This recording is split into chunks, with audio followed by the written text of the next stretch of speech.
కాలేజీలకు వచ్చిన పిల్లల మీద చూపించుకుంటావా నువ్వు? అసలు నువ్వు గురువేనా? ఆడపిల్లల జీవితాన్ని నాశనం చేయడానికి తల్లిదండ్రులు కానీ పెంచి నీ దగ్గర పంపించడానికి మీరు ఎవరు చెప్తే బాగుంటది. ఏమయ్యా నీ ఎవరమైనది నీకు అనవసరం. ముందు నువ్వు తప్పు చేసావా లేదా న్యాయంగా ఒప్పుకో నా పిల్లని వచ్చి పెళ్లి చేసుకో. నువ్వు అడ్డబడ్డ నా నోటంటే బూతులు రానివ్వకో. నువ్వు ఒక మాస్టర్ అని ఊరుకుంటున్నాను, గౌరవిస్తున్నాను, ఆ గౌరవం కాపాడుకో. అర్థమైందా? అదే లేమ్మా పోను, ఇప్పుడు ఏదో అనుకోకుండా జరిగిపోయింది. ఏంటయ్యా ఏం అనుకోకుండా జరిగింది? ఆ బిడ్డ జీవితం నాశనం అయ్యింది. ఇప్పుడు అమ్మాయి కడుపుతా ఉంది.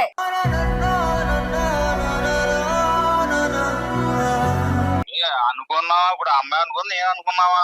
ఇష్టపడి వచ్చింది, నీ బిడ్డను మోస్తుంది. ఇప్పుడు పడుకొచ్చింది. ఏదో దానికంటే హాస్పిటల్స్ ఉంటాయి, డబ్బులు ఇస్తా అంటున్నాను, తీసేసుకుంటే అయిపోతుంది. సప్పుడు కాకుండా నీ అమ్మ మూడు పిల్లలు కనిచ్చింది ఇక్కడ వాడుకోమని. తక్కువ మాట్లాడుతున్నా. ఏం తక్కువేంట్రా? నీ తల్లిదండ్రులు సరిగా నిన్ను పెంచుంటే నువ్వు ఇలా పాడవు. గురువు అంటే ఏంటి అసలనే? గురువు అంటే ఏంటి అర్థం? నీకు పిల్లలే దొరకలేదా? నీకు అంత కొవ్వు ఎక్కువైతే బయటకు వెళ్ళిపోరా, అంతేగాని కాలేజీకి వచ్చి పిల్లలు పాడు చేయడం ఏంటి ఎదవా?